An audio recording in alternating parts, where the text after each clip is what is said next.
Assalamualaikum warahmatullahi wabarakatuh.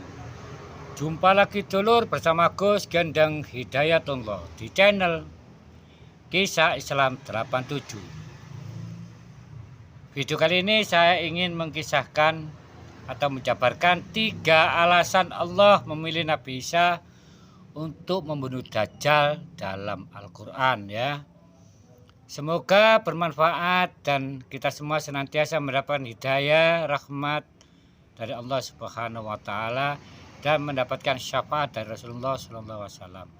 Semoga kisah ini menginspirasi kita untuk semangat dan selalu mempertahankan iman dan Islam. Oke dulur, gunakan HP Anda sebagai ladangnya pahala. Dengan Anda menonton video ini, sama halnya kita saling belajar dan saling mengisi dan saling memberi pengetahuan dan pengalaman. Dan kalau Anda ingin share video ini, sama halnya Anda berbagi pada sesama, tentu Anda akan mendapatkan berkah-berkahnya. Oke dulur, jangan lupa tekan subscribe, like, dan share video ini. Terima kasih. Ikuti dan jangan di skip. Bismillahirrahmanirrahim. Turunnya Nabi Isa alaihissalam adalah salah satu peristiwa yang akan terjadi di akhir zaman.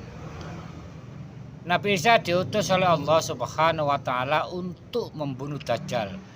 Mengapa Allah memilih Nabi Isa? Simak artikel untuk mengetahui 3 alasan Allah memilih Nabi Isa untuk membunuh Dajjal sesuai firman Allah dalam Al-Quran. 3 alasan memilih Nabi Isa untuk membunuh Dajjal. Sejatinya hanya Allah Subhanahu wa Ta'ala yang tahu alasan mengapa mengutus Nabi Isa untuk membunuh Dajjal. Namun bila mengacu pada beberapa ayat Al-Quran, maka dapat diperkirakan beberapa alasan yang mendasarinya. Dalam buku At-Tazkirah jilid 2, Bekal Menghadapi Kehidupan Abadi 2013, karya Imam Syamsuddin Al-Qurtubi, ada 3 alasan yang dijelaskan dalam Al-Quran mengapa yang diutus adalah Nabi Isa, bukan yang lain. 1. Membuktikan Nabi Isa masih hidup. Alasan pertama yaitu membuktikan bahwa Nabi Isa masih hidup. Ini sesuai dengan Al-Quran surat An-Nisa ayat 159.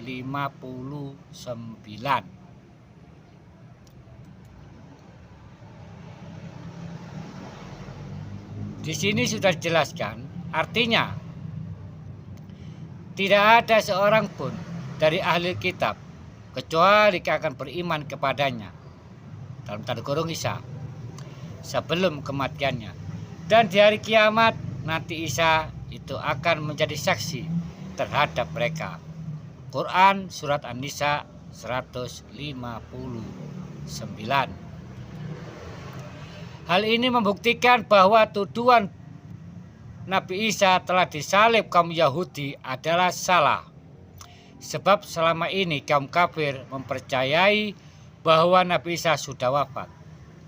Sementara Allah menegaskan dalam firman-Nya bahwa Nabi Isa telah diangkat ke langit sebelum kaum Yahudi membunuhnya.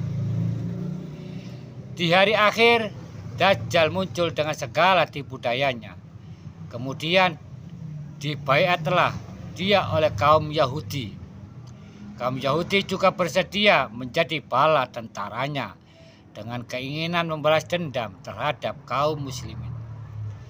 Kemudian Allah menurunkan Nabi Isa yang menurut mereka sudah mereka bunuh di masa lalu. Allah menolong Nabi Isa berhasil membunuh Dajjal dan mengalahkan bala tentaranya. Di masa itu mereka sama sekali tidak bisa lolos. Bahkan jika ada orang Yahudi yang bersembunyi di balik pohon, batu atau dinding, maka benda-benda itu akan berseru, "Ya Ruh Allah, di sini ada orang Yahudi." Nabi Isa kemudian menangkapnya. Selanjutnya orang itu menyerah atau dibunuh. Alasan kedua, mengembalikan Nabi Isa ke tanah. Alasan kedua, barangkali Allah mengembalikan Nabi Isa ke bumi karena manusia berasal dari tanah, maka akan kembali ke tanah. Ini sesuai dengan surat At-Thaha ayat 55 yang artinya, dari bumi ke tanah kami menciptakan kamu, dan kepadanya kami akan mengembalikan kamu, dan daripadanya pula kami akan mengeluarkan kamu pada kali yang lain. Surat At-Thaha ayat 55. Kemungkinan Nabi Isa akan diturunkan ke bumi karena ajalnya sudah dekat. Nabi Isa pun nantinya akan dimakamkan di tanah suci dan nantinya akan dibangkitkan bersama manusia lain di hari kebangkitan. Ulama berbeda pendapat mengenai lokasi makam Nabi Isa. Ada yang mengatakan di Baitul Maqdis dan ada yang mengatakan dimakamkan bersama Nabi Muhammad SAW. Turunnya Nabi Isa saat itu bertepatan dengan keberadaan Dajjal di muka bumi yang sudah menyebar fitnah, bahkan sudah mengaku sebagai Tuhan. Maka tidak ada seorang pun dari kaum muslimin yang sanggup melawannya kecuali Nabi Isa. Alasan yang ketiga, menjalankan kewajiban jihad. Alasan ketiga yaitu menjalankan kewajiban jihad sebagai kaum muslimin. Nabi Isa sendiri pernah berdoa kepada Allah agar dijadikan umat Nabi Muhammad.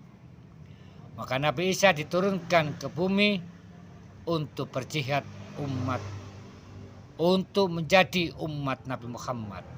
Keistimewaan Nabi Muhammad memang sudah diketahui sejak masa Nabi Isa dan diterangkan di dalam Injil sesuai surat Al-Fat ayat 29 yang artinya, Muhammad adalah utusan Allah dan orang-orang bersama dengan dia bersikap keras terhadap orang-orang kafir tetapi berkasih sayang sesama mereka. Kamu melihat mereka rukuk dan sujud mencari karunia Allah dan keridhaannya. Pada wajah mereka tampak tanda-tanda bekas sujud.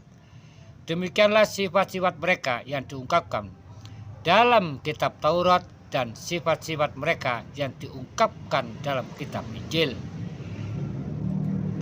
Saat Nabi Isa turun ke bumi, Dajjal sudah berada di tengah-tengah masyarakat dan memperdaya banyak manusia. Sebagai kaum muslimin, Nabi Isa berkewajiban untuk berjihad melawan Dajjal dan bala tentaranya.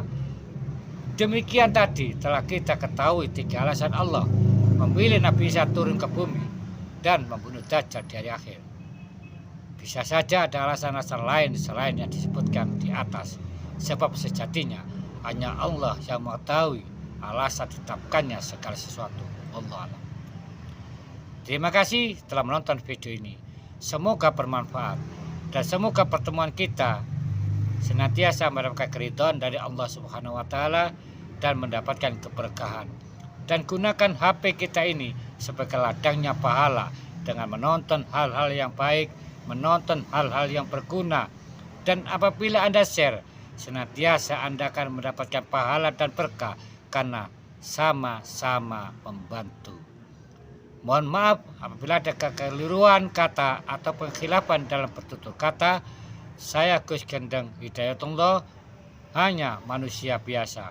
Apabila ada kebenaran, itu murni karena Allah Subhanahu wa taala.